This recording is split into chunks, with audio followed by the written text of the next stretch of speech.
बहुत समय पहले अयोध्या नामक नगरी में राजा दशरथ राज्य करते थे। उनकी 3 रानियां थीं, कौशल्या, सुमित्रा और कैकेयी। राजा दशरथ के कोई संतान नहीं थी, जिससे वह बहुत दुखी रहते थे। एक दिन उन्होंने अपने गुरुओं की सलाह पर एक यज्ञ का आयोजन किया, जिसका नाम था पुत्र कामेष्टि यज्ञ। इस यज्ञ के पूर्ण होने पर अग्नि देवता ने यज्ञ से प्रसन्न होकर राजा दशरथ को एक दिव्य खीर दी।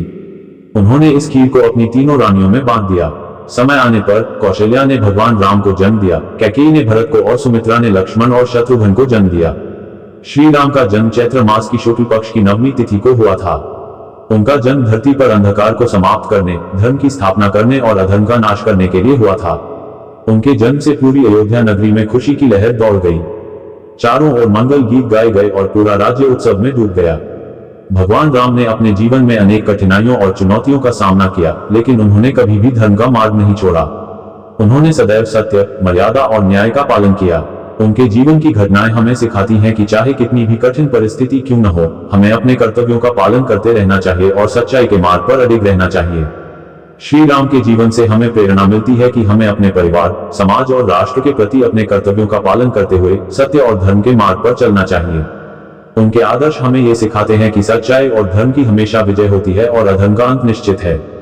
श्री राम के जन्म की यह कहानी हमें प्रेरणा देती है कि हमें अपने जीवन में सच्चाई, न्याय और धर्म का पालन करते रहना चाहिए, चाहे परिस्थितियां कैसी भी हों।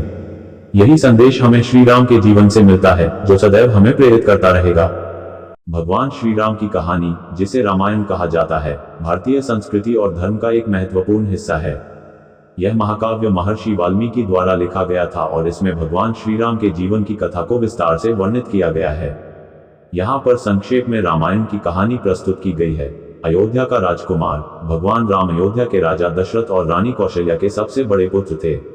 उनके 3 भाई थे, भरत, लक्ष्मण और शत्रुघ्न। गुरुकुल और शिक्षा, चारों भाइयों ने महर्षि वशिष्ठ के आश्रम में शिक्षा प्राप्त की और सभी प्रकार की विद्याओं और शास्त्रों में निपुण हो गए। सीता स्वयंवर, जनकपुरी के राजा जनक की पुत्री सीता के स्वयंवर में भगवान राम ने शिव जी के धनुष को तोड़ा और सीता से विवाह किया। लक्ष्मण का विवाह सीता की बहन उर्मिला से हुआ। राज्याभिषेक और वनवास, राजा दशरथ ने राम को अयोध्या का राजा बनाने का निश्चय किया, परंतु कैकेयी, जो भरत की मां थी, ने अपने 2 वरदान मांग लिए, एक भरत को राजा बनाने का और दूसरा राम को 14 वर्षों का वनवास। भगवान राम, सीता और लक्ष्मण 14 वर्षों के लिए वन में चले गए। उन्होंने इस अवधि में कई स्थानों का भ्रमण किया और अनेक ऋषियों और मुनियों से मिले। रावण का अपहरण, लंका के राजा रावण ने सीता का अपहरण कर लिया और उन्हें लंका ले गया। भगवान राम और लक्ष्मण ने हनुमान, सुग्रीव और वानर सेना की सहायता से सीता को खोजने का प्रयास किया। लंका युद्ध, भगवान राम ने वानर सेना के साथ लंका पर चढ़ाई की और रावण का वध किया। इसके बाद सीता को वापस लाकर अग्नि परीक्षा ली, जिससे सीता की पवित्रता सिद्ध हुई। वापसी अयोध्या, वनवास की अवधि समाप्त होने के बाद भगवान राम, सीता और लक्ष्मण अयोध्या वापस लौट आए। उनके स्वागत में दीप जलाए गए, जिसे आज दीपावली के रूप में मनाया जाता है। रामराज्य, भगवान राम ने अयोध्या पर शासन किया, जिसे रामराज्य कहा जाता है, जो न्याय, धर्म और समृद्धि का प्रतीक है। रामायण की यह कथा धार्मिक, नैतिक और सांस्कृतिक दृष्टि से अत्यंत महत्वपूर्ण है और यह हमें कर्तव्य, भक्ति और नैतिकता का मार्ग दिखाती है।